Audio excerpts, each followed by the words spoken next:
Hi, guys. How y'all doing? Woo-hoo. Welcome back to y'all hearing this. Okay.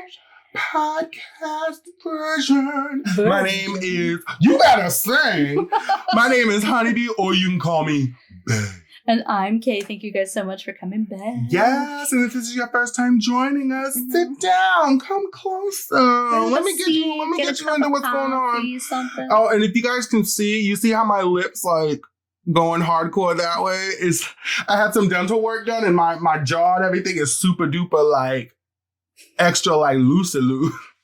He turned into Elvis overnight. I did. Apparently, it can't stop forever. Yeah. I'll take his money though. Right. But we are a music appreciation podcast / YouTube reaction channel. What we do every week is we pick a theme, and then based off of that theme, we each pick a song, and then we react to each other's songs. And then after we react to each other's songs, we have the podcast, which is what you're listening to now. Right, you're here. And you found it. You Great found song. us. Good Right, job. right. We so like now it. you just gotta go watch the reaction videos. That's right. And we just get into the nitty gritty about why we picked the song, and give you some fun facts about the song, and then we do a little say what section where we kind of talk about whatever. It's very spur of the moment. I feel like it's becoming, that's what say what is. It's just very spur of the moment. Yeah. Like, what were we just talking about? Right. Yeah. Right.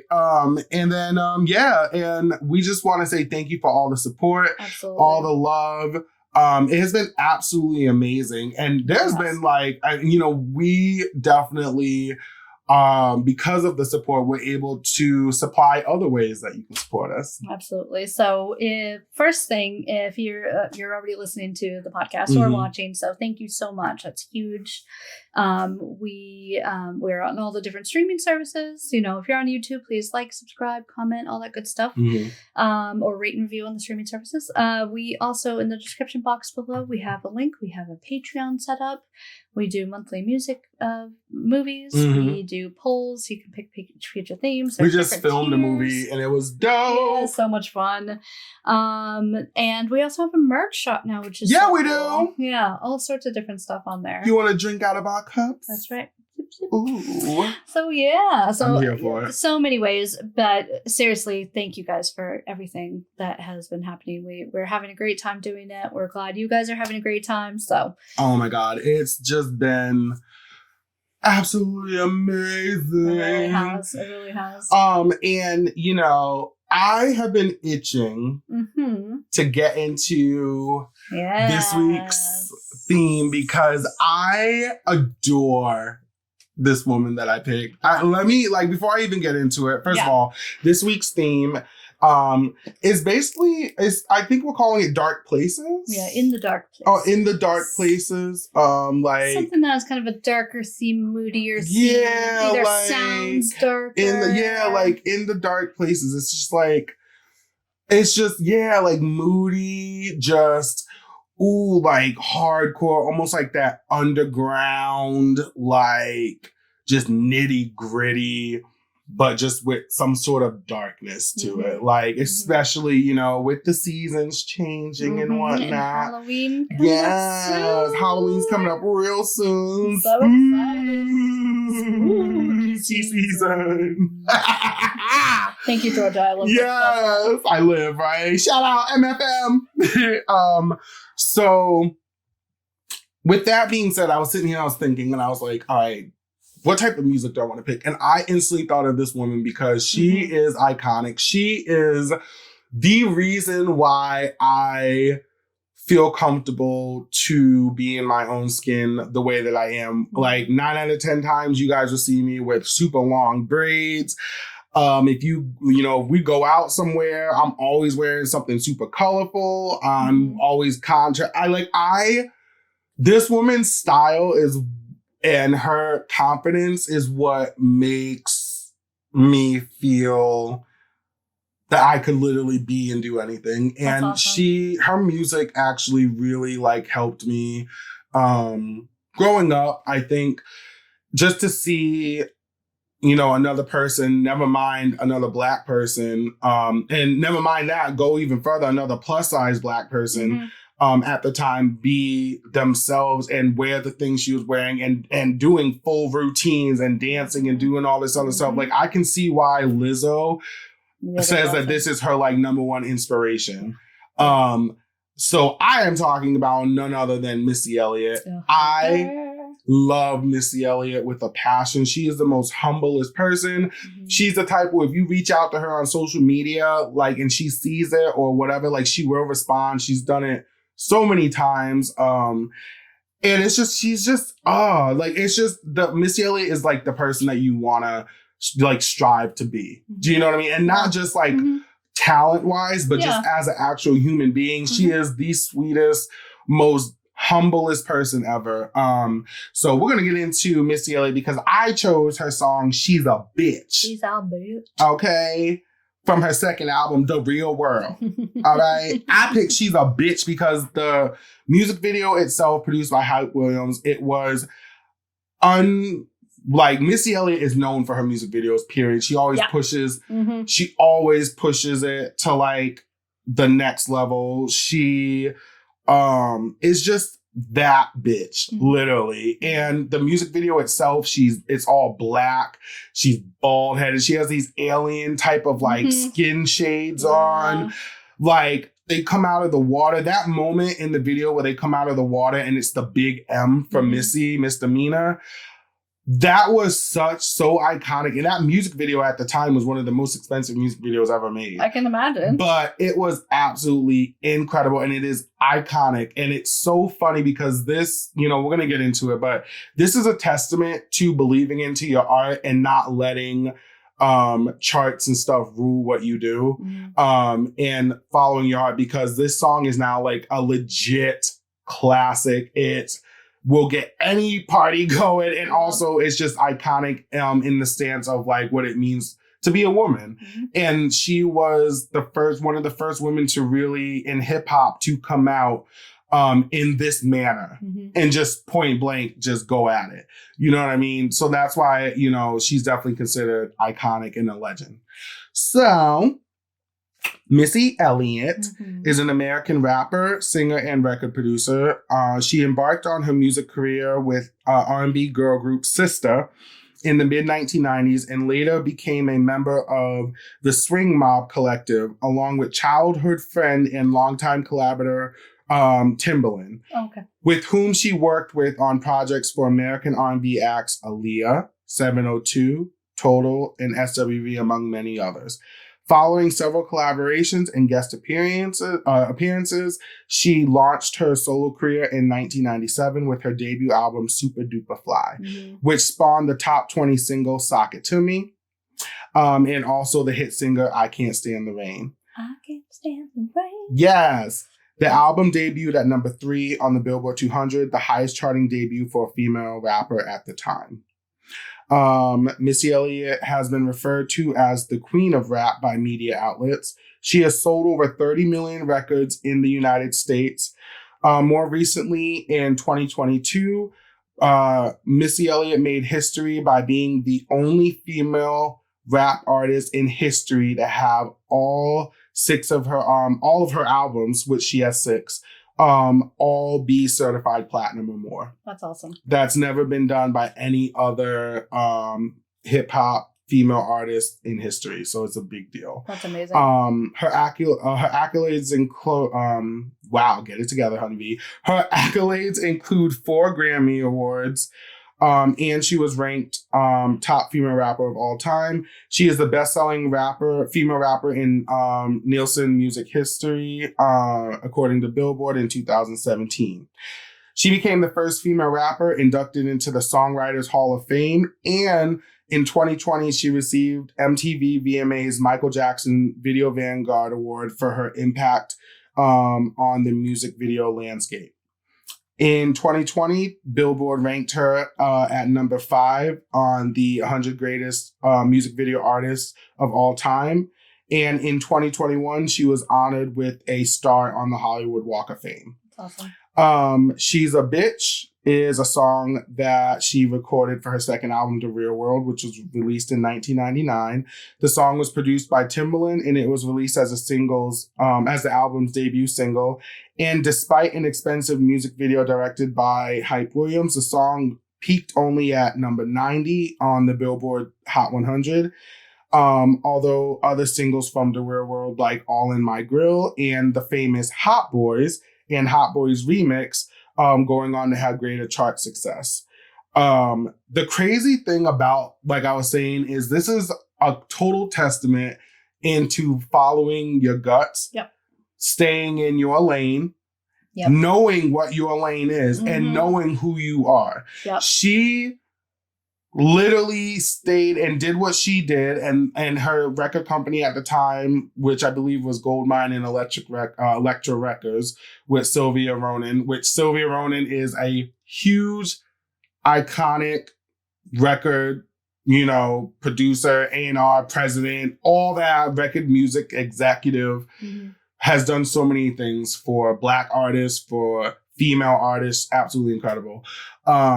But she trusted Missy to just let her be herself. And that's awesome. Missy, right? And Missy did that. And even though the song maybe didn't chart high, people don't realize that real artists and longevity come from really creating art. Think about it this way. Beyonce, with Break My Soul, just came out back in June. Her first number one single in over a decade. I think her last number one single was Single Ladies. Oh, really? Oh, wow. Do you see what I'm saying? Yeah. Like, you know what I mean? It's like 20 years from now, you're not going to be like, oh, was it number one? Who cares? Right, nobody cares. Do you cares. like the song? Yeah. It's like what made it iconic. And that's the thing. Like, Beyonce is iconic. Like, nobody cares about sales and all that shit. The people that do care are the ones that aren't real fans. Yeah. I'm just saying. And Missy Elliott, it's the same thing. It's like, look at that. Like, she stuck to her guns, and now she's made all these monumental moments in history, and all by staying true to herself. And obviously the album did well if it went platinum. Right. Point blank period. Just maybe didn't do it right away. Right. And like, yeah, okay, maybe it didn't have, the number one single, but 20, 30 years later, it still is played as if like it's brand new. Yeah. You know what I mean? And that's the thing that sets Missy Elliott apart and Timbaland apart, and that whole group. And Missy Elliott always, lifting up artists with unique tones and not picking the generic, singer. She always, and she said it recently too, like she always goes for people that are out of the norm. Yeah. And when she does, next thing you know, you get the Little Mo's of the world. You get the Nicole Rays of the world. You get the 702s of the world. You get the Aaliyah. Do you know that Aaliyah's sound came from Missy Elliott and Timbaland? You know what I mean? Like, that is the Aaliyah that we all love. Missy Elliott, like, that's her as a solo artist, but Missy Elliott as a producer is completely unmatched. Like, she is a writer. She has written some of the craziest songs that we all love. And I am a forever Missy Elliott stan. I love you, girl. If you are listening to this, if someone could get Missy to listen to this, child, we love you over here. Y'all hearing this? Absolutely. Do you know what I'm saying? She's amazing. And I love the fact that she does, I follow her on Twitter and Instagram, I think, or something. And she's constantly like putting new stuff out there, like of her own. Of other people, you know what I mean? And, like, and supporting other artists. So amazing. I love it. She's so amazing. And like the way that people like show her love, like you gotta be an amazing person to have Janet Jackson as your best friend. Yeah. I'm just saying, like, what? Right. Bitch, you are like friends with royalty. Like, you know what I'm saying? And you know what? And Janet sees it the same way. Yeah. Because Janet sees her as royalty. Yep. Okay, she sure do. Queen doing queen things. That's okay. Right. I know. So, but yeah, that was my choice for this week. It was an awesome one. I loved it. It definitely fit like the mood, but also like the lyrics too, and kind of, it was great. It was she's the bitch. But yeah, it's all about like being a female in that industry, being a female, period, and that, you know, people, if you are like, you know, assertive, if you like know what you want, that's immediately what you get called. Yeah, you know? instantly. So And I it's just I love like that she took it and made it her own. That's what the whole point of the song I was reading and researching was. Her idea for the song was to literally take power back in being called a bitch. Yep. And it's all about just like taking the power of that word back. It's just like in other situations where whole communities will take a word and take the power back from that word. What?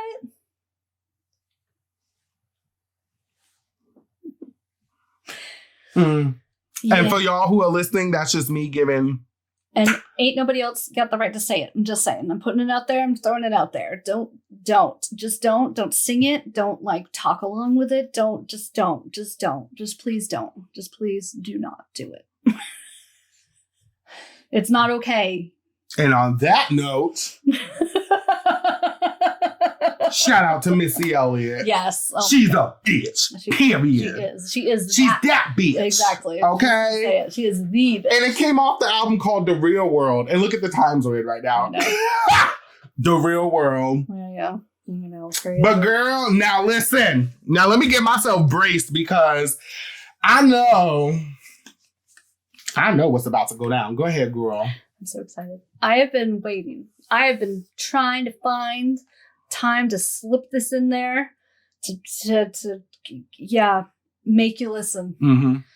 Because I know you like know of them, but like, you know, it's a different thing. Yes. So anyway, my pick for this week, if you haven't already watched the reaction video, is BTS. Oh, I love so much. And we listened to Black Swan, which is one of my favorite songs of theirs. Yeah. So this song, well, let's do this and then we'll go into like why it means so much and all that sort of thing. So it came off of Map of the Soul 7, which is their album. Hold on, here we go. 2020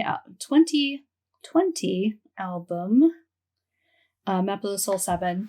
And the whole song was inspired by this quote by Martha Graham, who is one of the most beautiful, actually, Black dancers ever. Yes. A dancer dies twice. Once when they stop dancing, and this first death is the more painful. And so some of the lyrics in it are... It's like a singer. Exactly. Who can't sing. Let's see. That's terrifying. It's like having your dreams ripped. The heart no longer races when the music starts to play, trying to pull up. Seems like time has stopped. Oh, that would be my first death I've been always afraid of. Those are some of the lyrics in it. Wow. If this can no longer resonate, no longer make my heart vibrate, then like this may be how I die my first death. But what if that moment's right now? Yeah. Girl! Yep. And some of it's sinking slowly, like in a trance, struggle, but it's all ocean floor. Yeah.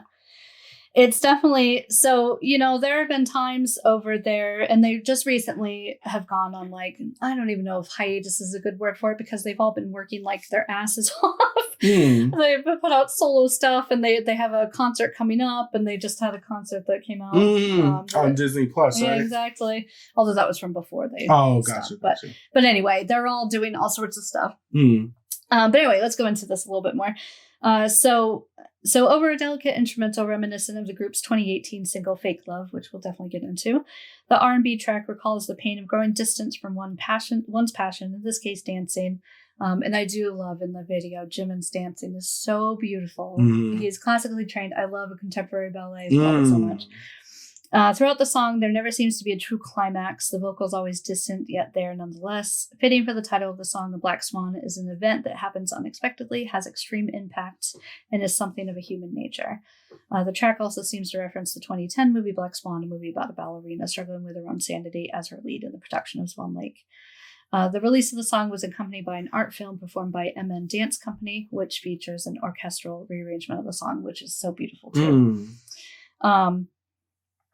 But yeah, so it's off of like their 2020 album, like I said, Map of the Soul 7. Because there's a couple. Hold on, let's see. Because there's 7 members, right? Yeah, so they a lot of their albums, so they do different things. Oh, you know what? I'm sorry. it always does this because I'm on the English translation site, but if it doesn't give you the credits on that. Oh, yeah. You know what? It's so interesting. I love the fact that K-pop it's always been around, but I like that it's made a resurgence. Mm-hmm. Do you know what I mean? Yeah. And, oh, wow. Okay. Well, that was awkward. Note to self, make sure that your Apple Watch is off while you're recording. But I love the idea that K-pop has made a resurgence because I think it's so needed. Mm-hmm. I think that culturally it's like way long overdue. And honestly, the way that, American, music or however you want to go about it is played everywhere else and gets that recognition, every other genre and language should get the same. Mm-hmm. So, yeah, and I love the fact that they have now BTS has become so much bigger in the States. Yep. It's pushed people. I'm guessing. It really has. Learn. So J-Hope, who is one of the dancers and rappers, although he has a beautiful voice too, but he was the first Korean artist to headline Lollapalooza ever. Oh wow!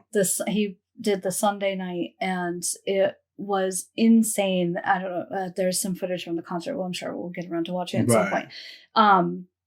And he had just put out his own, like a solo album. He had put out like a mixtape, they were calling it before. That was it wasn't really like a whole album, but it was solo stuff. And a couple of the members have done that. But this was like his first like full solo album, which is amazing. Whoa.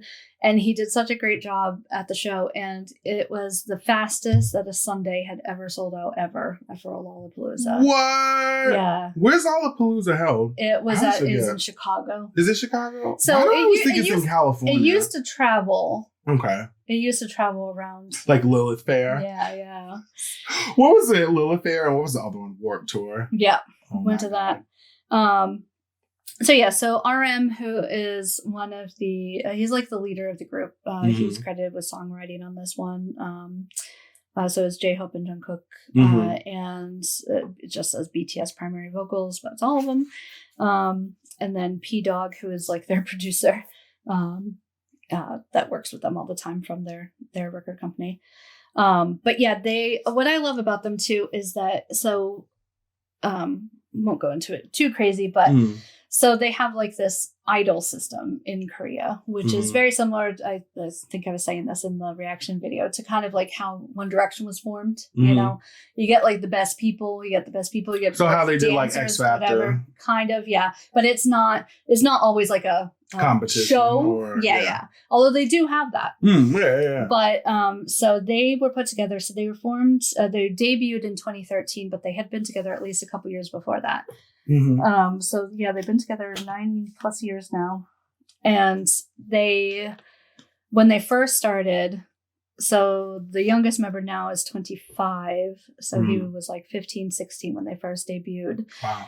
So yeah, and they're just babies. They're just babies. Like they videos, literally look like just babies. And they weren't allowed to do a lot more. They wanted them to be like this really hard hitting like hip hop group, because there's 3 rappers and 4 vocalists, and so it's just funny. We'll get into some of their earlier videos, but it's just I live. But like even on those albums, they were writing. Which is incredible. Yeah. Because new artists usually don't get that opportunity. And which is dope. As they grew, there's so much stuff. They started a couple albums and they started doing this thing they called like the BU, like this whole other universe. It's kind of like this side story that takes place over a couple of the videos. And there's all sorts of stuff about it. They have been invited to speak at the United Nations twice. Wow. That's incredible. They've gone to the White House several times, most recently last year when there was a huge rise in violence against, Asian Americans, Pacific Islanders, etc., because, COVID and other idiot orange people calling things what they shouldn't have. But yeah, they're all 7 of them are producers. And part which of is incredible. Producers Guild in Korea. Some of them have produced songs. So one of the rappers, Suga, his real name is Yoongi. He just did a song with Psy and he produced it. It's so much fun. It's so much fun, Chris. It's so much fun. It's the best. It's so much fun. Oh my God. Yeah, we have to watch that video at some point because it's so much fun. But yeah, I have gotten into a couple other K-pop bands too, but and like so many talented people, I am not disparaging anybody, but I haven't found one yet that I feel does everything that BTS does, that really like thinks everything out so much and really like puts all this thought into it. And it's like, there can be super fun songs and they're all freaking catchy as hell, but like they always have some other kind of meaning to it. And then their solo stuff is so good. I love them. I love them so much. It's just all really good. Yeah. See, it really is. They really are dope. And I think what sets them apart is the fact that they do like hardcore perform. And they do no, I haven't even gotten into like the dancing. Their live performances, their voices sound just as good, if not better, live than they do in the studio. And it's so good. Insane. It's so good. Like, I can't wait to see Kay was showing me all these videos that were just so, they were so good. And I'm like looking at these people and I'm like, they be performing like as if they like perform like the rent is due. Like they coming out like, oh, we got bills to pay. Like you gotta perform. It's so funny. There's so many like fun because they have part of like them coming up and everything. They had like this variety show that they did. It was almost like a little game show, but just like them, where they had to do all sorts of different things. And like literally the prizes were like a rice cooker. One of the prizes was a Nintendo Wii. Not a Wii, a Nintendo Switch. And the person who won it got so excited, like he couldn't buy like 10 million of them himself. You know what I mean? I'm like, dying. I want a Switch! It was so funny. It was probably during the time when they didn't have no Switches. Well, no, but it was just so funny. Like that, like I would have died, just been like. But there's whole compilation videos of BTS forgetting that they're millionaires. They're like, we'll sing for some ice cream.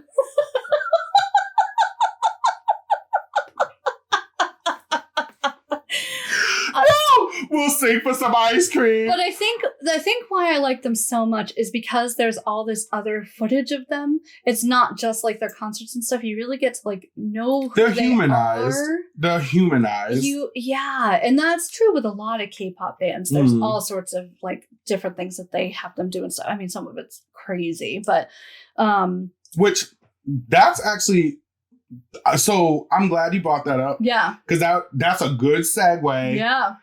To say what? Yeah. Say what? Do you feel that social media can dehumanize artists or people, or do you feel that it actually makes them more human because they're being more intimate and being more open? It all depends on, well, A, whether it really is the artist or if it's just their PR person. Right. Which is tough because I guess it's another full-time job. You know what I mean? Like, I know they have people who do like their like BTS accounts and stuff like that, but I'm pretty sure they do, like they all have at least Instagrams. And they definitely do like show fun pictures and stuff. But it's so funny because as soon as they're posted, immediately everyone's like, "What? Did you see it?" Blah blah blah. But so I think it can really humanize someone because you get to know them more if it is really them. But there's also that whole, is it just a PR spin kind of thing? I don't think it is with BTS. I don't know. Just from what I've seen. Right, because you really don't know. But. Right, but I really don't think so. Just because the sheer amount of time that those boys have spent in front of a camera.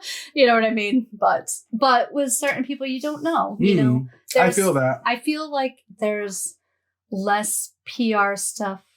Well, I don't even know because they're not allowed. Like, I am sure that they have dated people. Do you know what I mean? Right. But like, if there's even a rumor of them dating someone, it gets like shut down immediately. That's interesting. The record companies want all the girls to be like, and go boys after them. Yeah. To be like, oh, you could be my boyfriend. Right. Kind of thing, you know.